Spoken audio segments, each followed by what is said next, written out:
thank you everybody for joining us today on this somewhat dreary, foggy day, but I suppose I'll take that over flooding as we've had in BC and now Nova Scotia any day. Hopefully those situations will resolve themselves shortly, but it is a great reminder, or a very unfortunate reminder, maybe I should say, of why we're all here and why we're all focusing on the clean tech agenda and supporting clean technology companies. So welcome to our year-end Clean Tech North showcase. We have a very packed agenda today, so I'm going to whip through the introductions very quickly. I want to do a quick land acknowledgement that Clean Tech North is broadcasting on the traditional territory of many nations, including the Mississaugas of the Credit, the Anishinaabeg, the Chippewa, the Haudenosaunee, and the Wendat peoples. It is now home to many diverse First Nations, Inuit, and Métis people. And I should actually amend that because right now I'm broadcasting from Bob Cajun, so I should amend it for where I am, I suppose. But I encourage you to look up nativeland.ca where you are situated and the lands that you are on. I'd like to thank our partners.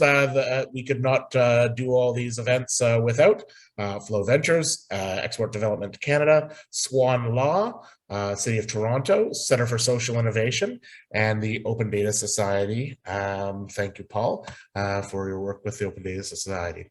Quick plug for the Ontario Clean Tech Industry Association. We're actually hosting a holiday social together on December 9th. So save your networking for December 9th. We've got some interesting things planned, some trivia, some new folks that are entering the clean tech ecosystem that are going to be speaking. And I hear Peter MacArthur might be wearing an elf hat. I don't know. But if we can swing it, we'll see what we can do. We will send out the details and the registration link following this session. Few quick housekeeping items.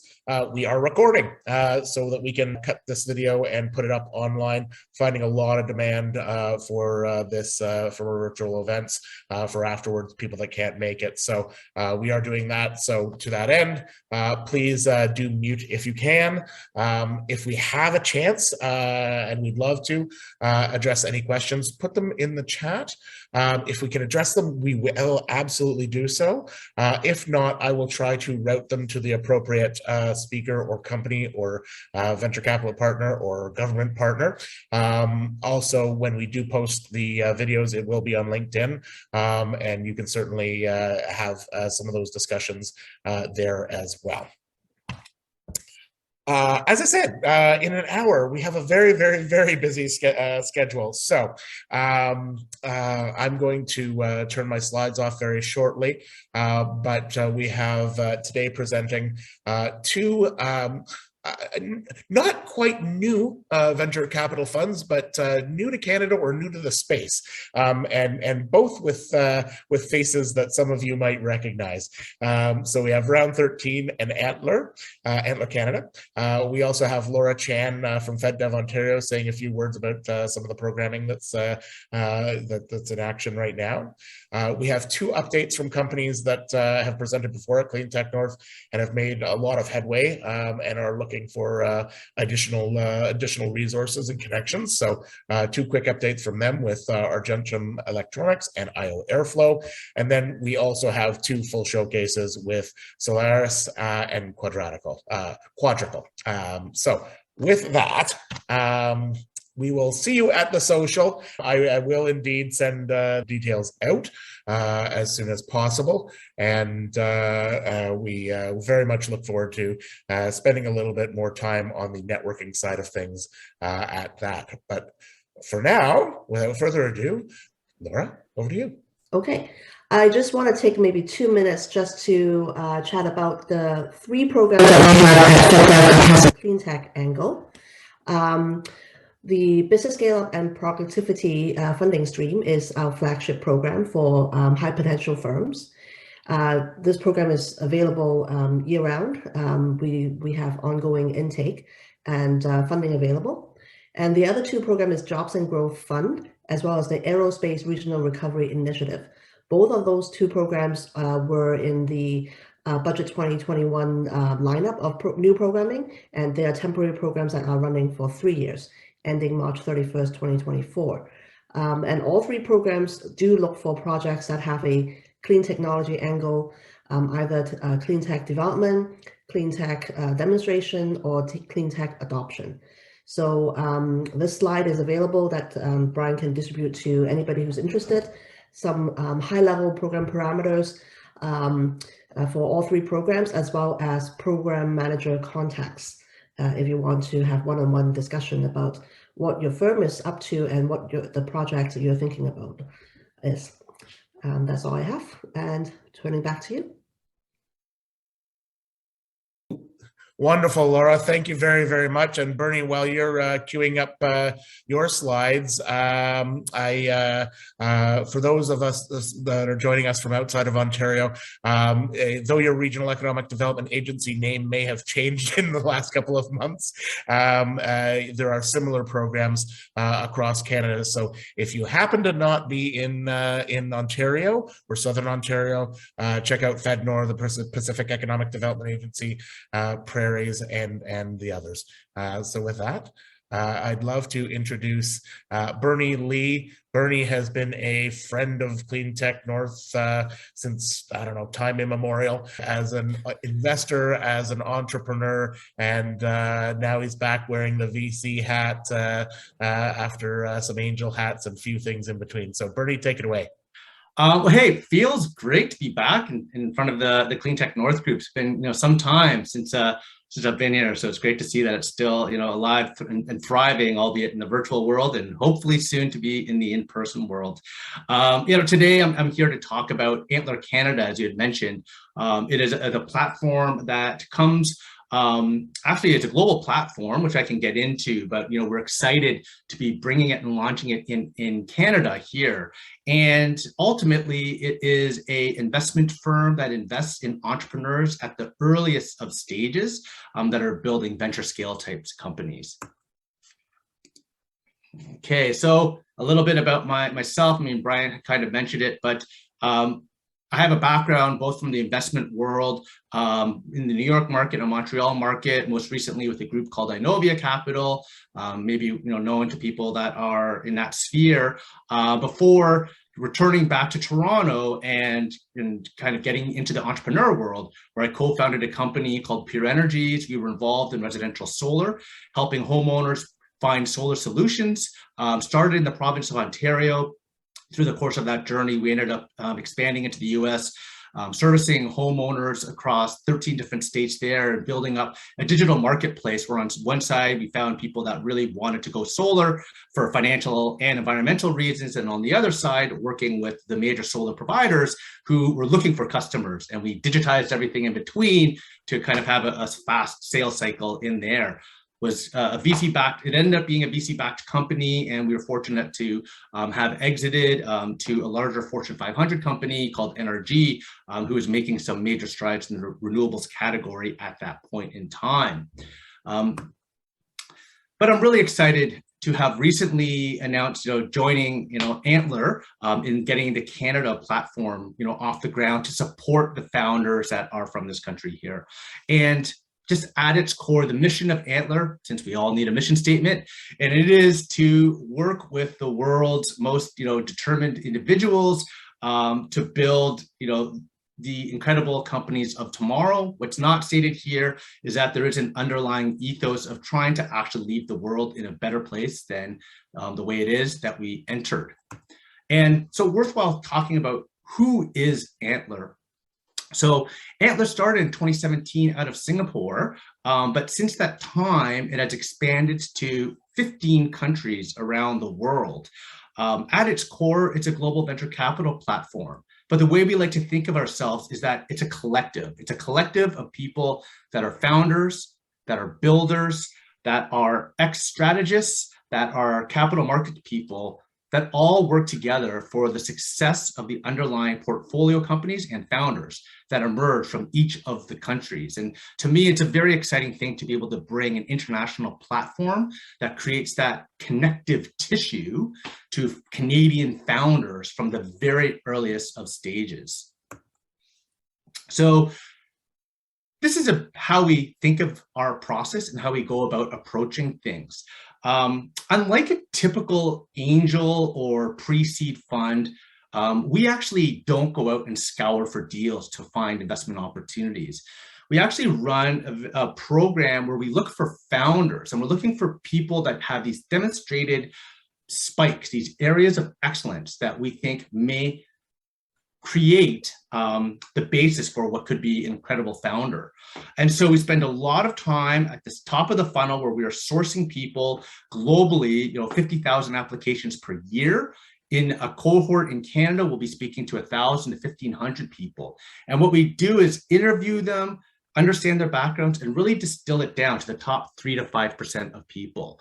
And that is when we start our program. And so in January of this year, we'll be looking to start our first cohort in Canada, the inaugural, and looking to be bringing about 50 entrepreneurs or founders or people that are ready to go through the founder journey. And through that, running a 10-week program where we help them by working alongside with them, running them through sprints, and then bringing them to our investments committee. If an investment is actually made, then we help them with their next round, and of course, scaling and growth, as most people on here are pretty familiar with. So how do we operate? Well, the capital itself comes from both a regional structure and then an overlying global structure. But so we will be raising a fund here in Canada to do these very early stage investments. We like to actually think of it as even pre-seed. We're calling it the institutionalized friends and family round. But so every region around the world under the Antler umbrella raises its own fund to support the founders that are coming out of its country. And then Antler Global also has a larger continuity fund that can also then continue to make investments where our fund may stop. So our fund that we're putting together, target size will be $30 million. We'll be making checks of about $150,000 in size to a number of companies. Our portfolio construction will probably be in the range of 80 to 100 companies over the next 4 years, based on founders coming out of our program. And we'll be doing those let's call it that first check, and may do proratas at the seed round, at which point in time, then, elevate the larger Antler Global Fund may become investors as they look at all of the companies that are emerging from around the world and do investments. Just some names, not as pretty as it should be, but some of the logos of top tier firms who have also become investors in companies that have come out of various Antler programs around the world. We don't notice any Canadians that are on there, but that's because we're just getting started. So Tom, looking at you, hoping to see Round13 on there pretty soon. But underlying all of this, we won't get too much into this though, but is a heavy reliance on data, and how are the different features and ways that we can measure founders and founder trajectory. And so there's been a lot of technology that's been invested and built within kind of the walls of Antler to help us gauge and inform who we think maybe become outstanding founders. So a little bit about the team, a lot of names here, but what we have here really are 3 silos: is expertise on investments, in operations, and in capital. There are founders and builders here who have built unicorns that have had multi-billion-dollar exits in the areas of Southeast Asia and in Europe. So they're part of the team on a global basis. But then we also have a very power-packed advisory board that's involved as well, that helps with all of the connective tissue for all of the different regions around the world. Probably interesting for this group here, Bailey Gifford, an investment firm. Interestingly, fun fact, until very recently, they were the largest external shareholder of Tesla until they began disposing of some of those shares. But we also have vertical expertise, and over 600 experts around the world to help the founders here. I guess for this group here, look probably towards energy and enterprise. We have people that were involved in the oil and gas industry, but it's a major component of energy. So being able to have perspective from that view, we think can be beneficial to founders. And then on the hardware side, we have the former CEO of the Siemens Group. Again, as we get into the industrial and energy categories, think that they could be of help. And then just more broadly speaking, in the areas of technologies, you may see some names there, such as the first employee, former CTO of Spotify, and then some big names that are in the fintech category. And really, in terms of impact, ways that the platform really kind of measures itself beyond just generating financial returns for investors, of course, are a number of features in terms of job creation and whatnot. But I'll pause there, or actually I'll stop there. But just, I think it'd be worthwhile maybe highlighting a couple of clean tech projects that are coming out of the Antler regions for the benefit of this group, to give you a flavor of different founder initiatives going on around the world. So in Oslo, there's a company called Ocean Oasis, and they're using wave power for seawater desalination. In Australia, there's a startup called Viro, and they're accelerating EV adoption using innovative financing programs. In the UK, there's a company that's emerging called Yazy, and they're using carbon calculators that are tied to purchase history and offsets. And in the US, a startup that's called PowerX, and they're really branding themselves as the nest for water heating. So how do we optimize our heating systems? With that being said, I think that I've kind of run my course here. I would say that we're glad to be here in Canada, and our one ask for the group here is that if you do know of founders that are ideating, we'd love to get more climate tech founders in here. So if there are people at the early stages that are looking to build, we'd love to let them know that we're here. Bernie, wonderful. Thank you very much. And thank you for taking on the Antler mantle. I absolutely know there's quite a few founders that will take you up on that challenge. So Tom, I'll let you queue up any slides. Next up, we've got Tom Heintzman from Round13 Capital. And yeah, you're set up as a co-host, so you should be able to set up any slides if you've got them, Tom. Yeah, so Brian, as you'll hear, we're in, I'll call it a pre-formal launch mode. So I don't have I love Bernie's slides, glitzy slides, and I hope to have them in a matter of months. But I'll give you a sense of where the fund is and yeah, where we're at in terms of the launch. So first of all, thanks, Brian, for organizing this. And I've seen you doing this now for I've lost track of how many years, and how difficult it is to keep all these wayward souls united as we all kind of drift through our projects. So thanks for all the energy that goes into maintaining CleanTech North. It's been, I can remember early years, and I don't know, 2006, 2007, talking with Stu Lombard on a panel, and obviously EcoBee's just had a tremendous success. So sometimes these things, they don't happen overnight, but good for the whole community for supporting it. And Bernie, again, Bernie, I remember working alongside somewhere in the early 2000s when he was at Pure. So I've been away for the last 8 years building solar and wind in Asia and Africa predominantly, but back in Canada since about January, and I've been helping Round13 put together a new Earth Tech fund. For those who don't know, Round13 already has two investment themes. It has a VC fund, actually two funds, a smaller first one and then a larger second one, and then a growth fund, and invested primarily in conventional tech.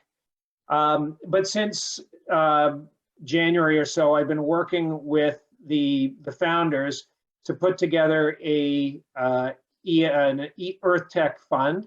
We have about 175 million committed, so it'll be quite a large fund, and still, a year or more left of fundraising. So we hope that it'll be somewhere in the 200 to 300 range.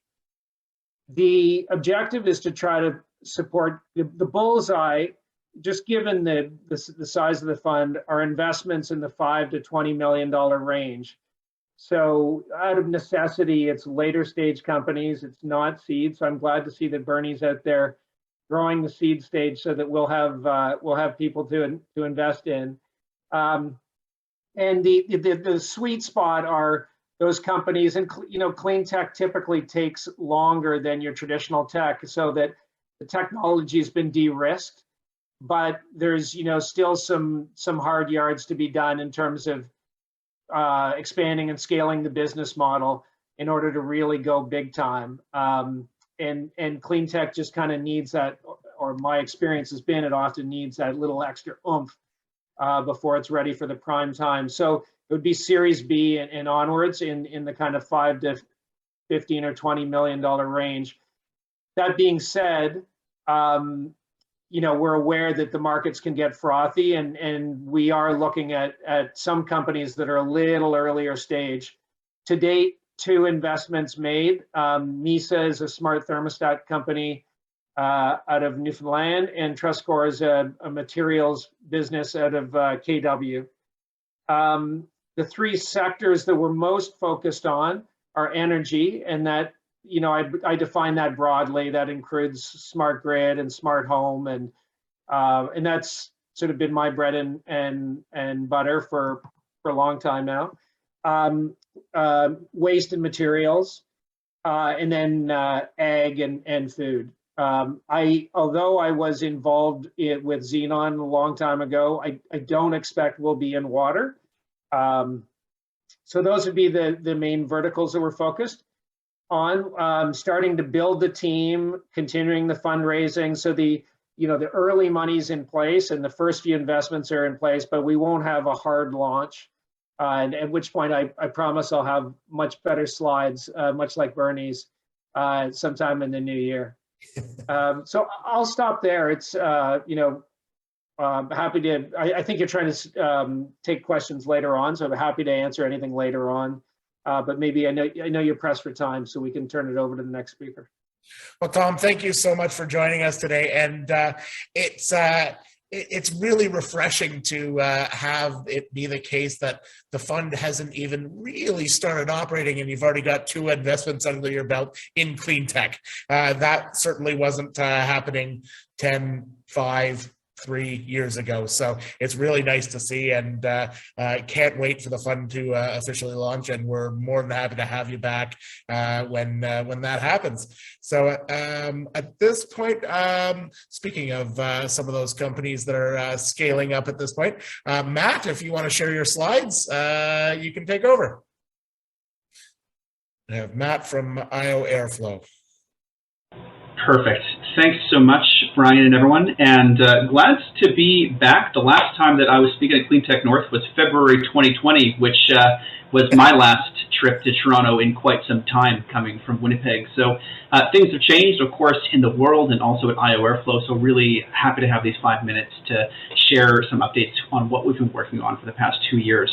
As you no doubt will not be surprised to hear, our data intelligence platform to help buildings improve their internal environments has now been expanded to include air quality monitoring, as well as determining transmission risk of airborne infectious diseases. It's been a big step for us. We've really doubled down on our research and development. But what we are essentially trying to do is make sure that buildings are healthier for people and the planet, finding ways that don't involve much capital cost that yield big ROI in terms of healthier spaces, reduced energy consumption, saving money on operating costs, and many more other benefits.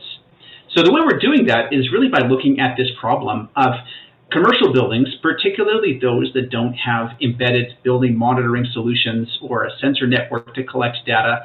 They are a black box, and there's really not much information that we're aware of what is going on in that space. As a result, these buildings are consuming too much energy, they are creating unhealthy spaces, and of course, in the middle of a pandemic, they are a hotbox for transmission risk of airborne infectious diseases. So this is something we've been tackling for quite some time. Now specifically, though, I wanted to mention something that is new as of this week. Now I'm coming to you from Winnipeg. It started to get cold. I understand it's a little warmer in Toronto. I really want to bring this to the attention of everyone here today, that with a reduced temperature, ventilation systems, we've been asking schools and buildings to increase the ventilation to reduce transmission risk, which is ultimately the right move until it gets so cold that their systems start failing. We've had a couple of schools in Manitoba have air handling units that have broken, and the problem there is because they're running at 100% capacity, and aging infrastructure is not meant to run at 100% capacity. But at a normal operating ventilation level, call it 50%, there is an increased risk of COVID transmission risk. So the question is, what is the magic number for these schools? Somewhere between 50 and 100. That number is different for every school.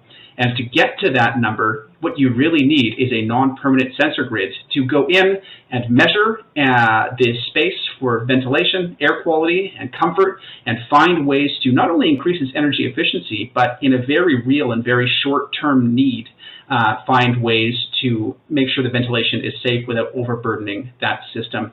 This is a problem right now in Manitoba. It's going to be a problem very soon across the country, and it's something that ioAirFlow is taking very, very seriously. So how we're going to solve that is with a non-permanent hardware and software joint solution. So we go in and we place sensors in a building. We leave them there. These sensors are collecting data on thermal comfort and air quality. Within about 7 days, we have the data that we need to perform a sophisticated and robust analysis. We put that into our platform that does a couple of things. It provides some scores, so you're ranked 0 to 10 on where you're sitting on key metrics. It gives a scope of the impact, what's happening without action, and what will happen with action in terms of intended benefits, cost reductions, energy efficiency gain, and specific concrete recommendations on ways to get there. So we try to measure and make things as actionable as possible, with emphasis on solutions that don't require additional capital investments or infrastructure improvements. So this is a real advantage in the market over handheld sensors. We're collecting more data, of course. We're able to really automate that analysis, saving time and saving labor costs. And we can do it without much expertise required. Those sensors are easy to place, and a cloud-based solution means that anyone, anywhere can have access to ioAirFlow's platform. Over the past year, we've been really growing some traction. We've been testing with multiple commercial properties across Western Canada, including, as previously noted, some schools. A growing international customer pipeline thanks to some programs like Women in Cloud with Microsoft and Plug and Play, and being able to secure over $600,000 in non-dilutive grants to help us get to the point we are today. Some of our clients and partners you can see listed below here. How we're going to grow is a SaaS business model, so a licensing agreement where people are able to access our technology for an annual fee, gives them a strong ROI through saving labor costs and able to increase the scope of work that they can provide inside of their buildings, inside of their portfolio. Our value proposition is over a manual audit. We can provide identification of more building problems at a reduced labor cost, and for property managers, we can do it with a higher degree of accuracy. We are looking for some fundraising to help us scale up, and so be happy to talk to anyone at all, and looking forward to working to expand our reach to help expand opportunity for increased energy efficiency, commercial buildings worldwide. Thanks so much. Perfect timing. Bolis, while you're picking up your, pulling up your slides there, I just got to say the chilling effect that went down my spine when you started talking about schools, heating and cooling systems burning out because they've been running at that high capacity. So yeah, that's not a trend that I want to continue have spreading across the country. So let's see if we can get you in some of those Ontario buildings soon. Up next, we have Bolis Ibrahim. Bolis has been part of the CleanTech North family as well for a while, and has had quite a bit of success over the last little bit. So, Bolis, I'll turn it over to you. Cool. You can see my slides? I can see your slides, and I can see you. Perfect. Perfect. I'll set a 5-minute timer. All right. Hey, everyone. Great to be back here. I think the last time we presented was in 2019. Where we were just like getting started and presenting to the community. So really excited to share these updates. So this is us, Argentum Electronics. My name is Bolis. We build direct current power distribution systems that save buildings up to 40% in energy consumption. We're deployed with 7 paying customers, and we're looking to raise $2 million in seed funding right now. The problem that we're tackling at its core is that 80% of the energy consumption in buildings today is consumed by DC devices. But the utilities supply us with AC or alternating current. So we have to do this funny thing every time we want to use electricity, we convert it. So the common example is the cell phone charger. And you can feel the cell phone charger while it's charging your phone. It gets hot, right, or warm. And that warmth represents about a 30% loss in energy. And that energy loss happens across LED lighting, modern HVAC systems that have DC motors, digital devices like the screen you're looking at right now, and most major appliances. So we can quantify this in percentages, but also in dollars. So it's about $1.10 per square foot lost annually in commercial buildings in Ontario. So typical 25,000 square foot floor plate is going to lose about $27,000 to this loss annually. So our mission is to really reduce this energy consumption by 40%, which in Canada alone is about 66 megatons of carbon that's wasted annually each year that could be reduced. This is our solution to the problem. It's a centralized, high efficiency AC to DC conversion. It's essentially a network of these intelligent direct current load controllers that make it safe to use and install DC in buildings. We pair it with wireless sensors that help us automate the power usage. And we give our customers as well a digital twin so that they have a software integration or software interaction with the system. This is the like deep tech behind what we do. It's called digital current. Essentially what we've invented is something called transformerless isolation, which is a safety feature that helps us push our real economic unfair advantage. So aside from all this energy savings, the real carbon savings that we're after is in the reduction of copper usage in buildings. So as we progress as a venture, we push the voltage level of transmission higher and higher until we reach the legal limit of 750 volts. If we do this, we can reduce the amount of copper in buildings, and this is the true unfair advantage that we're looking to push as a startup in our space. I could talk more about this after, but this is like a lot of physics. These are the markets that we're really excited about. So data centers already know this problem and they want DC, like they want more DC in their buildings. So Intel has a pilot data center that's DC. It's traditionally difficult to do this stuff because the leaders in the market, like Schneider Electric, they don't make this technology.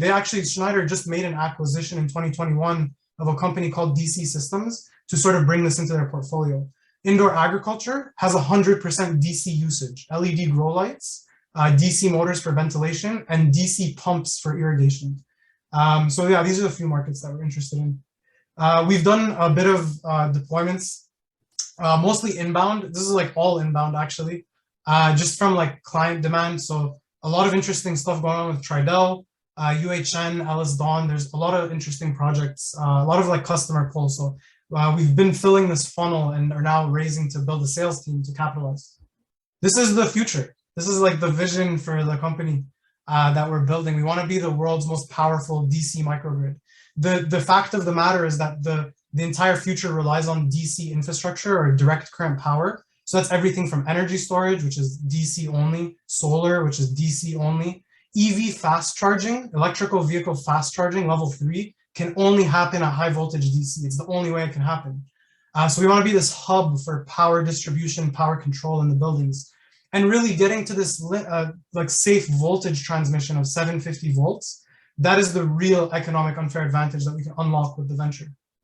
This is what we're doing right now. We're raising $2 million Canadian to get to this next milestone of 380 volt transmission, which puts us on par with the rest of the competition, and in a position to raise the Series A by Q2 2023, and getting us to that first $1 million in revenue, capitalizing on our current pipeline. So I guess our ask for the community is if you have any venture funds or deep tech investors or clean tech investors that you think this might be interesting for, a connection would be awesome. Or any clients that would want to pilot a technology like this, more than happy to talk and would appreciate a connection to a customer and investor. And thank you for listening. I think that DC power is going to be ubiquitous across the world, and I want Argentum to be a synonymous name with direct current power transmission. Thank you. Well, 2 seconds over. I still got a few seconds on the clock for you, but while Sahar's pulling up her slides for Solaires, I want to say thank you very much. It's we do these recaps or these updates every once in a while, and it's just really amazing to see the growth that you've had over the last couple of years. So thank you very much. I had the pleasure to have spend a couple, at least one day, I suppose, with her at the Clean 50 conference. The first time I saw real other humans in 3D in 2 years almost recently. And though I knew the company, again, some amazing progress in the solar space. So Bernie, I saw your chat there. If you're still here, we'll send you the video afterwards. But some really interesting stuff. So I don't want to steal your thunder. So take it away, please, Sahar. Thank you so much, Brian, and hello, everybody. My name is Sahar. I'm the CSO and co-founder of Solaires. I invented a new fabrication process for thin film solar cells and transparent conductive electrodes to enhance the properties of solar cells. Imagine if one day we can capture the sun's energy from anywhere, from windows, building facades, electric vehicles. The problem is that conventional silicon technology is not suitable. We need to have a new material and technology to be able to fulfill the requirements for those applications. Despite the increasing demand for solar energy, we are facing a worldwide shortage of solar panels due to the scarcity of its main material, silicon. Another issue with conventional silicon solar panel is their long value chain. Their fabrication process has several steps, which makes it expensive, long, energy consuming, and produces high greenhouse gas emissions. In addition to material scarcity and long value chain, silicon solar panels showed an average energy conversion efficiency of 15 to 19% in the last decade or so. Solaires enables the photovoltaic industry to make solar cells with an abundant and low-cost material called perovskite. Perovskite has the potential for 2 to 3 times higher energy conversion efficiency compared to silicon. Perovskite has also a shorter value chain, has a smaller facility footprint, and required 10 times less capital to establish the fabrication line. For thin film coaters and solar cell manufacturers who want to address market demands for flexible and translucent photovoltaic solutions with higher energy conversion efficiency, unlike current silicon solar panels, our perovskite-based ink and photovoltaics have a lower manufacturing cost, 40% lower greenhouse gas emissions, and enable new innovative applications. Our first product is a perovskite-based solar ink that can be used by manufacturers to create final products, applicable to a wide range of photovoltaic devices. Our customers are innovators, such as universities and research institutions, and early adopters, such as photovoltaic industries or other industries, such as displays and sensors, that are looking into better performing materials. There are 3 major issues on the path to commercialization of perovskite. First, its stability. Perovskite is very sensitive to humidity, and its performance deteriorates when it is exposed to high humidity. And study shows that increasing the stability reduces the power conversion efficiency. Second issue is its scalability. Most of the research has been designed over small scale, and achieving the same result for large volume and scalable processes is really hard. And third problem is the toxicity. Perovskite with high energy conversion efficiency contains lead, and therefore the amount of lead the final perovskite panels need to follow standards and regulation. Our solar ink directly addresses stability and scalability issue. Solar ink has a unique formulation that allows the fabrication of perovskite-based photovoltaic films with high energy conversion efficiency and high stability. Our ink has 4-month shelf life as of today, which is a record-breaking compared to other perovskite ink available in the market. It is easy to synthesize and doesn't require expensive and custom design equipment to scale up the ink production. Solar ink has been uniquely formulated to make it compatible with the scalable fabrication process, such as slot die coating, inkjet printing, and blade coating. Current perovskite ink available in the market doesn't have the stability and shelf life required for large volume perovskite fabrication. It's usually for research and small size coating processes. However, our ink has long shelf life, has high efficiency, and also is compatible with different scalable manufacturing process. Our solar ink enables solar module manufacturers to fabricate high-performance solar panels. Solar cells consist of several layers, including top and bottom electrodes and an encapsulation layer. Our solar ink replaces silicon in the solar module stack. And because of its high energy conversion efficiency and less energy-intensive manufacturing process, the resulting solar panels have better performance at a lower cost. This is a $768 billion market. Our Chief Development Officer has 25 years of experience and is working with Tier 1 companies piloting our product. We have partners in Canada and overseas to scale up our process and test our products.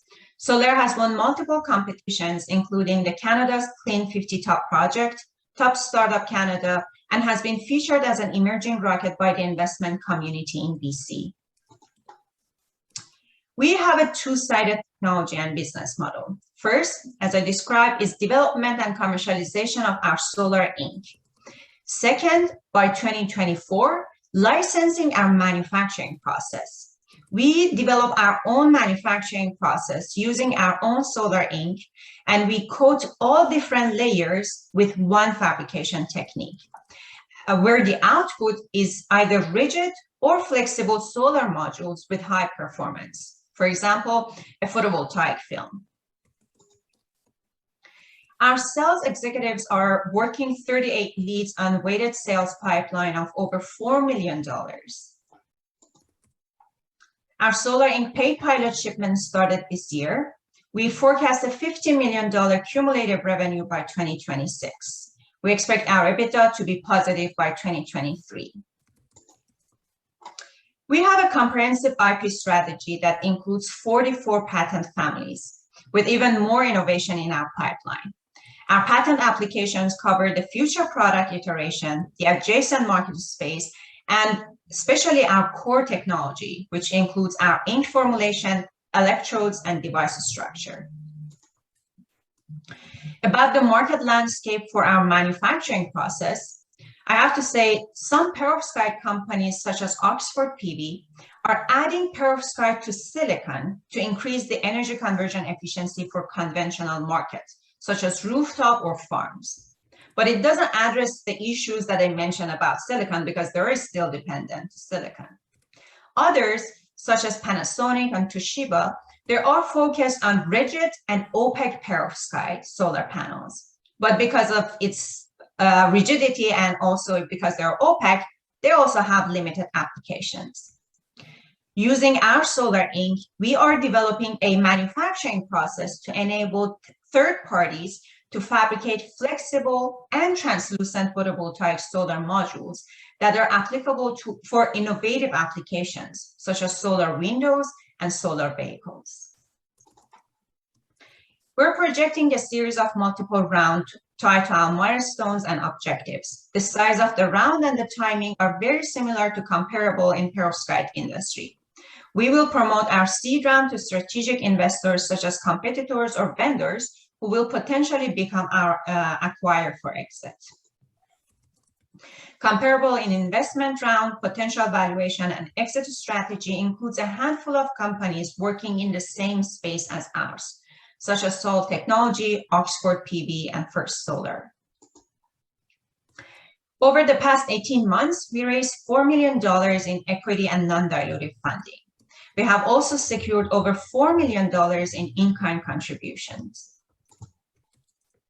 We're planning to exit by acquisition in 6 to 7 years at a $1 billion valuation. Potential acquirers include current player in perovskite market, as well as companies in the photovoltaic industry. Our management team has the skills and diversity that leads us to innovation. Our CEO is a 5-time serial entrepreneur. Our product development director has over 30 years experience in scaling coating technologies, working with Kodak, Creo, and DuPont. We are raising $2 million. This investment will trigger an additional $3 million in grants. To date, we have around 40% of our round committed. The use of the fund is mainly for purchasing materials and equipment for scaling up our solar inch cells. So if you are interested in investing in a company which is in CleanTech, women-owned and operated, and also we create more than 200 jobs in the next 5 years in North America, investing in Solaires is for you. Thank you so much. Dr. Sam, thank you very, very much. Kitty, while you pull up your slides, I've just got to say, I have been waiting for perovskites to actually stabilize, or somebody to actually stabilize these for over a decade, and I had not seen anything even remotely close to usable until we caught up, more than a few months ago. But I'm very excited to see what the next couple of years hold for you, Dr. Sam. So thank you very much. Next, we have Kitty from Quadrical AI. And Kitty, I'll let you take it away. Yeah, there you go. You should be able to control the slides now. Yeah. This was pretty amazing, Dr. Sam. I was just riveted listening to you. And Brian, thanks for organizing this. I am super excited to be here. Thanks for thinking of us. You had said to keep it short and just about what we are, who we are, what we do, and what we need. And what we are is sort of an energy management system for 2050. And so if we think about it, and let me just start off with the team first off the bat.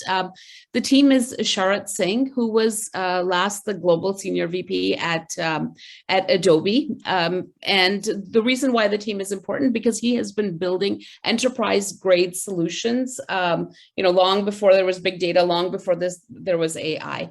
Next is Hugh, who was one of the early people at BlackBerry, who has been doing AI since his PhD days at Cambridge, and myself, who is in the arena of brand and sales. As you can see, we are working in the energy space, but the initial team did not have those capabilities. We went out and very aggressively looked for advisors in that space. So these were not anybody that we had known earlier. So from here, I'm going to now go back to our regularly scheduled programming. So if you think about, the current industry, right? So the current system, which I'm sure all of you know, but I certainly didn't, not only is it kind of dirty, it's not scaling, and it's enormously wasteful. Apparently 30% of electricity is lost, just going down these huge transmission lines. And there is a lot of changes coming where there will be $7 trillion worth of investment. And those changes are going to happen when, the sort of the petroleum and the coal percentage of the electrical industry goes down and the renewable pieces go up. And that's pretty obvious, because as we change to this, we will be, as we move to a future with more intermittent forms of energy, which is solar, wind, and rooftop solar, what is going to be needed is high levels of AI in a platform to be able to make, to bring the increasing energy from sort of the left side of this page, which is where it's developed, all the way to, where it's consumed. And this platform is the central platform is what we have, our team has created. A central platform that can handle the grid management, the ESG, the carbon credits, the marketplace and pricing, as well as drones and satellite and storage. Now, where we obviously as a startup, you can't do everything all at once, but what we have created right now is the platform, and we started small right into this utility solar space. With sort of a digital twin AI platform. And what we do here is we help large scale utility solar companies increase generation by about 4%. And I like to call, our sort of double secret sauce in our company. One is the way that we use predictive and anomaly detection AI. And secondly, the way that we use Hugh, who's developing the AI in Waterloo. And we definitely don't want to go the way of, the sort of the element AI and the way we started. We want to make sure that we're in a vertical system where the AI it's not the technology, but it's the technology fitting into a larger scale enterprise solution, and with an actual solving of a pain problem of our customers. Ultimately, I mean, I realize this, that as being the sales end of it, that people don't really care how you solve this. It could be like two kangaroos having a little boxing match that solves it. They don't really care. What they're interested in, what do you do for us? And what we do for them is use the AI to give them very clear ticketing and guidelines on how to manage their plants, so that they could run at sort of, at the 2% degradation that their modeling is based on, right? And from a sales angle, the way that we've looked at this is that our customers either, our customers are often, sort of still thinking it's 2014. They're managing their solar plants, with Excel spreadsheets. And what we do is we can build them a digital twin and give them this increased generation within a data platform that gives them reporting and monitoring. However, if that customer already has this type of basic reporting and monitoring, our entire system is fully extensible with open architecture. So it sort of plugs and plays with and fits onto their current platform. And it's very hard to sell sort of a whole piece. What we do is, what we come in to sell is a plant audit, which which will tell you exactly how your plant is doing at this point. Once we are in and we're working with the customer, we show them value. That is when we sort of upsell and cross-sell and work with them to be able to increase their generation on a consistent basis, not just as a, tell you what to do to fix exactly what problem you have now. We are already working with customers, and we have case studies that show that we can do this. This was with our first customer. We have currently 7. I should have crossed this out, turned into 8 yesterday. We signed another contract with 8 paying customers. We're working with 1.5 gigawatts and about 40 plants currently. We're talking in our acquisition pipeline. We're talking to just about every company in India, every utility scale solar company in India, and we're also talking to about 20% of US capacity as well. And I can tell you that what I explained earlier, let me just go a little backwards, is one of our early customers was Brookfield. We came in, and one of their plants in India, we did a plant audit for them. With that one plant audit where we showed them where they can save $110,000, they have come in, and now they're doing 4 plant audits with us. And they've asked us to, for quotes on, they already have an existing system, but they're saying, okay, let's give us a quote on a whole system for our plants that are coming in. And we've accomplished all this in about a year and a half. That's the other part of it. The major piece of it also is this right here. Yesterday, we signed a deal with a large African CNI that's looking to also put RECs and carbon credits on our platform, so that for solar and for solar and wind or any other kind of companies, our platform is not going to be used for that other set of piece as well. I'm sorry, we're in a really tight NDA with them, so I can't say who they are, but we're very much in conversations right now.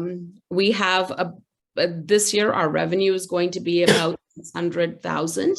And about half of that is going to be ARR. And again, our forward-looking, we're all of a sudden we're getting incoming from places like Brazil, right? I mean, which we hadn't even thought about yet. But we are definitely growing really really quickly. We're looking for a $3 million fundraise. The initial, I hate saying we were bootstrapped, because the initial $500,000 funding, and this is all in USD, came from the 3 founders ourselves. And it was that 3 million, I mean, that $500,000 is money that moved bank accounts. That doesn't include the time and everything else that we put in. And we're looking for that 3 million fundraising because we have, we have a product. We have a product that's working in a market that we began in, where we were able to find product market fit, and we would like to grow this in the United States. For one, for sales and marketing, we want to be able to move from the where I showed you earlier, from the utility scale also to the CNI, and that's the second part of bringing in the product breadth and depth, as well as for customer success and product scale. And obviously we're interested in more than just